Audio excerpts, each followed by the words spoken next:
आगे बढ़ते हैं। बिहार में वोटर अधिकार यात्रा का आज 5वां दिन है।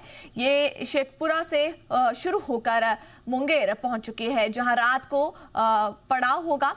बीते दिन बुधवार को वोटर अधिकार यात्रा का ब्रेक था।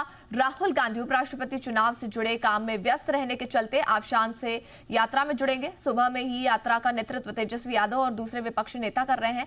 इस खबर पर पटना से जुड़ रहे हैं हमारे सहयोगी प्रशांत झा। प्रशांत, किस तरह का समर्थन जनता से मिल रहा है वोटर अधिकार यात्रा को? देखिए, क्या है कि एसआईआर को लेकर के जब चुनाव आयोग ने पूरे बिहार में शुरुआत की थी, उसके बाद से ही लगातार जो विपक्ष है वो एसआईआर और चुनाव आयोग पर हमलावर रहा है। अब जब वोट अधिकार यात्रा को लेकर के राहुल गांधी खुद जमीन पर उतरे हैं, उनके साथ तेजस्वी यादव और तमाम महागठबंधन के नेता उनके साथ हैं, और जिस तरह से ये इसकी शुरुआत 17 अगस्त से की गई, तो जमीन पर हालात ये हैं कि भीड़ तो आ रही है, लेकिन जो भी अब तक राहुल गांधी ने वहां पर उदाहरण पेश किए कि किसका वोट काटा गया है, किसका नहीं काटा गया है, ये तमाम इलेक्शन कमीशन ने उसको झूठ करार दिया, और इलेक्शन कमीशन लगातार राहुल गांधी को कटघरे में खड़ा करता रहा है। सबसे बड़ी बात है कि बिहार में एसआईआर हुआ।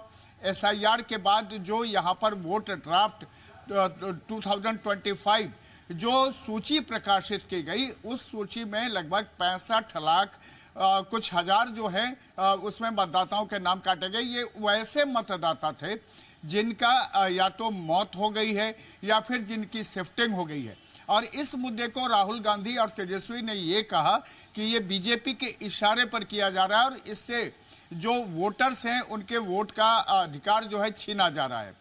लगातार चुनाव आयोग राहुल गांधी और तेजस्वी के दावे को खारिज करता रहा है, और यही वजह है कि आज तक एक भी ऐसा इंस्टेंट उदाहरण ना तो राहुल गांधी ना ही तेजस्वी यादव पेश कर सका। जमीनी हकीकत यह है इसका कि राहुल की रैली तो चल रही है, वोट यात्रा तो चल रहा है, लेकिन इसका असर जनता में जो दिखना चाहिए वो नहीं दिख पा रहा है।